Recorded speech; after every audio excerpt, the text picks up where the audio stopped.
নমস্কাৰ। এটি বিশেষ বাতৰি লৈ নিউজ নৰ ষ্টুডিঅ'ত মই মুকিবুল হুছেইন।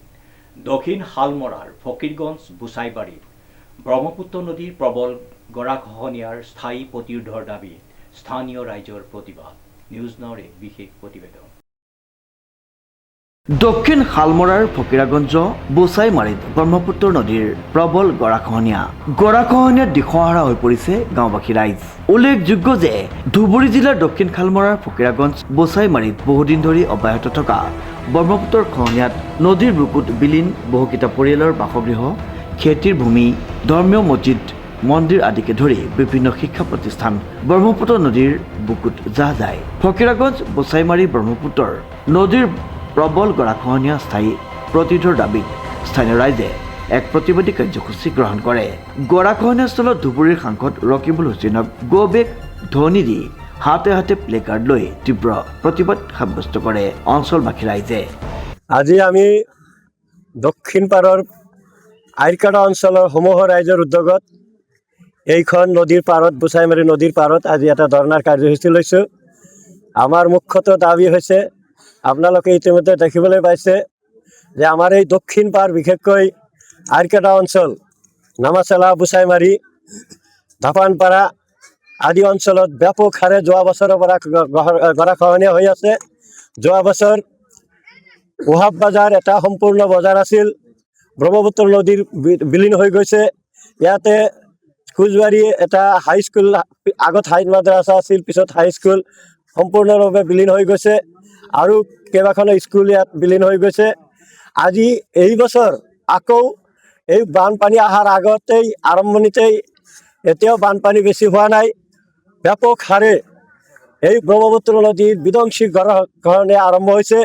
ইতিমধ্যে কেইবাশ পৰিয়াল ব্ৰহ্মপুত্ৰ নদীত বিলীন হৈ গৈছে। তেওঁলোকৰ ঘৰ বাৰী ক'ত লৈ যাব, তেওঁলোকে লৈ যোৱাৰ কোনো স্থানান্তৰ কৰাৰ উপযুক্ত ঠাই বিচাৰি পোৱা নাই। হাবাথুৰি খাই আছে, মানুহৰ অৱস্থা কোলাই পাচিয়ে নধৰা অৱস্থা হৈছে।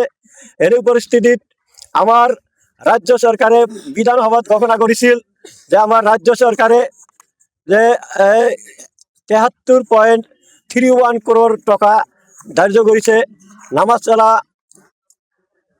আপোনাৰ ইয়াতে বালাধাৰীৰ পৰা আৰম্ভ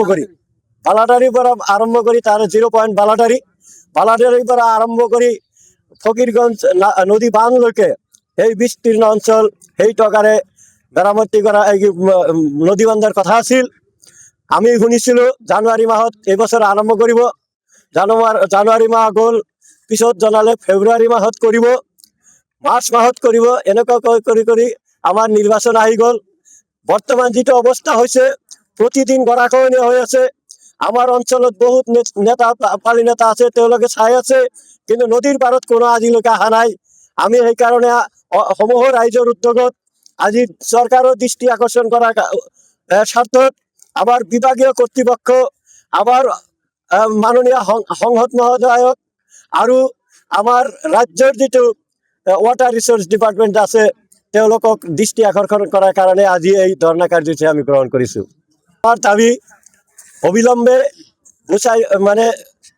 বালাধাৰীৰ পৰা আৰম্ভ কৰি ফকীৰগঞ্জ বান্ধলৈকে সম্পূৰ্ণ ঠাই ব্ৰহ্মপুত্ৰ নদীৰ বিজ্ঞানসন্মত স্থায়ী প্ৰতিৰোধ কৰিব লাগিব।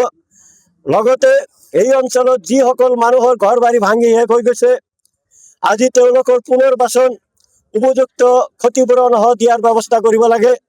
আৰু আমাৰ যি মানুহবিলাক যে নদীভংগ হৈ যায়, তেওঁলোক বিভিন্ন ঠাইত গ'লে, ৰাজ্যৰ বিভিন্ন ঠাইত যদি কোনোবা ঘৰ বাৰী বনাব যায়, তেওঁলোকক বিদেশী হিচাপে চিনাক্ত কৰি হেৰাছমেণ্ট কৰা হয়।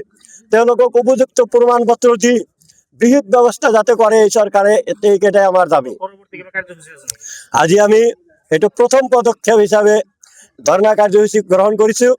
আমাৰ এই আন্দোলন চলিয়ে থাকিব।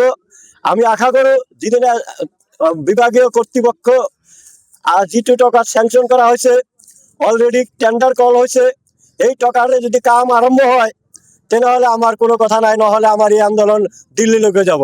আমি দিল্লী লৈ যোৱাৰ এটা ব্যৱস্থা কৰিম। ইয়াৰ আগতে আমি দিল্লী প্ৰধানমন্ত্ৰীক মেমৰেণ্ডাম দিছোঁ, ৱাটাৰ ৰিচোৰ্চ কেন্দ্ৰীয় মন্ত্ৰী মহোদয়ক আমি মেমৰেণ্ডাম দিবলৈ দিল্লীলৈ গৈছিলোঁ। আকৌ এই অঞ্চলৰ ৰাইজক আহ্বান জনাম তেওঁলোকে এই আন্দোলনত চামিল হ'ব।